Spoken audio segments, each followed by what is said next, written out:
My name is Joe Peroni, and this is the Rise Above Project. And today we're going to talk about how to build self-discipline. For today's show, I want to make it as easy as possible and as no frills as possible. So I want to be as straightforward as I can be in order to deliver the information to the people who need it. This is not meant to be an in-depth analysis of self-discipline. But let's start off with the definition of discipline first. Self is obviously explanatory. We know what the word self means. Discipline, it means living up to your standards and applying intentional behaviors to achieve meaningful objectives and goals. The operative word here is your, as in your standards. If you're trying to live up to somebody else's goals and to somebody else's standards, you're never going to consistently apply the behaviors that are needed in order to get to that goal because you don't care about it enough. It's not that important to you. So in the end, it's very important. Again, you have to live up to your standards. Now, the other part that's important here is achieving meaningful objectives and goals. Now, this is very different for different people. So we have to understand a few things here and not to use too much judgment. Having no standards is a standard for some people. Having no standards, that's a decision. And I would also say that it takes a lot of discipline to try to reach, let's say, an unproductive goal as opposed to a productive goal. Now, you could say that that's not true, but I would say, I think it's really, really difficult to live without education, without money, without options, without health. And that seems to be what a lot of people end up doing. Again, we have this thought that if somebody's aiming to let's say, look good or to make a lot of money, that they're very disciplined to get there because they have a lot of consistent behaviors. Well, that's true. But in order to be unhealthy for most people, again, I know some people they're born with certain issues, but most people have to be very, very consistent with their life in order to be unhealthy. You have to be very consistent in order to be ignorant. The whole world is out there for you to get information and for you to choose not to do it on a regular basis. That's hard to do, especially because it comes with consequences like not making a lot of money or not being valuable to society. So I actually think it takes a lot more discipline and energy to aim for something that's unproductive than productive. So we have to ask ourselves a couple of questions here. Like, for example, if you decide every day for breakfast to eat donuts instead of, let's say, a good healthy breakfast, what's your objective? It's important to know that. For example, what if you sit on a couch all day instead of get up and work out and do something that's athletic in some way? What's your objective there? Again, we have to ask these questions because if you want to be disciplined, we have to get down to brass tacks. And that is, number one, be clear about your goals. And number two, be consistent with your behaviors in order to reach those goals. So in order to help you to get there, I've got 6 questions for you. So number one, is it better to be healthy or unhealthy? Again, we assume that it's healthy, but then again, there's a lot of people that are very consistent with trying to be unhealthy, and so they can do that, no judgment. The only judgment I guess I want to make today is to figure out which is more beneficial and gives you more options to have a good life. And in this sense, I think you would say that being healthy can lead you to have more benefits in your life than being unhealthy. So how would you do that? How would you be healthy then? You want to choose those types of behaviors that would make you healthy. Well, number one, you want to be able to eat right. Number two, you want to work out.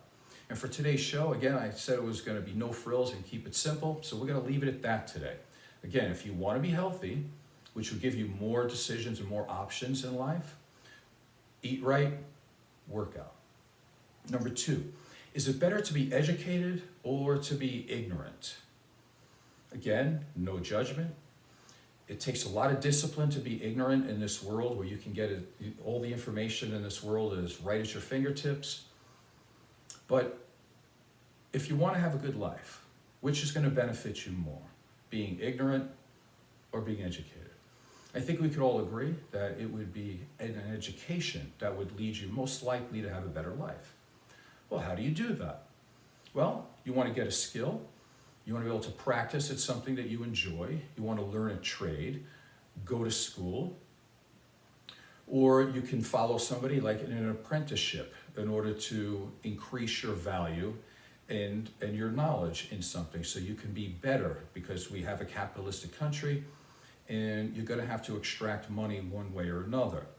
Again, let's just keep it at that. It's better, you're better off to be educated than ignorant. Again, your choice. Number 3, is it better to be emotionally mature or is it better to be childish? Well, I think we could all agree that you would get more benefit in your life if you were emotionally mature. How do you do that? Well, you can go to therapy. You can go the self-help route, which I did most of my life. You can live up to values and virtues, because that's a way to make yourself emotionally mature, because when you're trying to seek something higher than yourself or live up to a standard, it has a way of making you mature. And you want to put yourself in stressful situations, because again, you'll be able to handle those stressful situations much better the more you put yourself in that situation. And you want to get a lot of life experience. It's great to read books, it's great to watch YouTube channels, even like this one, but in the end, what you want to do is you want to have the lived experience, and that's how you're going to become more emotionally mature. And just to drill down on this a little bit, I'm going to give you 10 ways that you will know when you're becoming emotionally mature, just 10 things to live up to. So an emotional mature person, they will not be emotionally reactive. Number 2, they will not be judgmental. Number 3, they don't manipulate, scam people, and they don't take the easy way out. Number 4, they can accept compliments and the love that's given to them. Number 5, they can apologize when necessary. Number 6, they take responsibility. Number 7, they do not blame others. Number 8, they are conscientious. Number 9, they don't let their emotions impede correct behavior. And number 10, they can be trusted and they are dependable.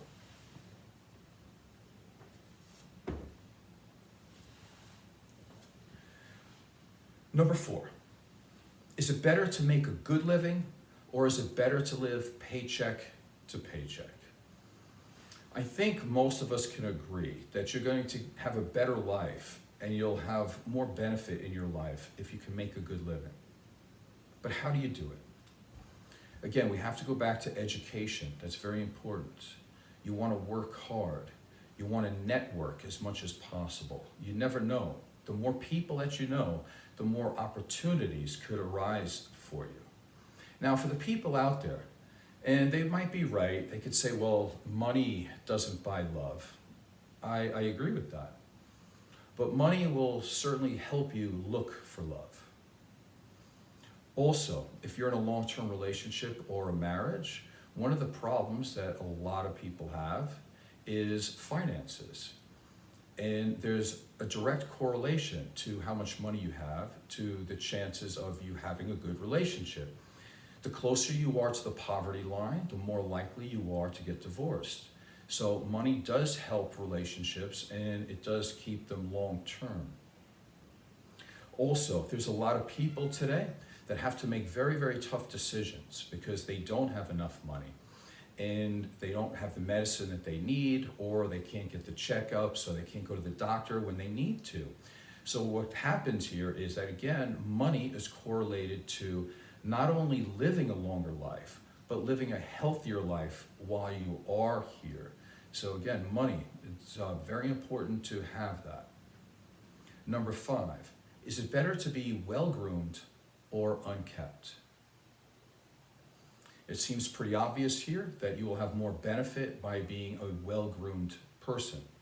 Now, I'm not saying that you have to look like a GQ model or you just walked out of some fashion show, something like that. It's not about that. Again, it's about consistent behaviors.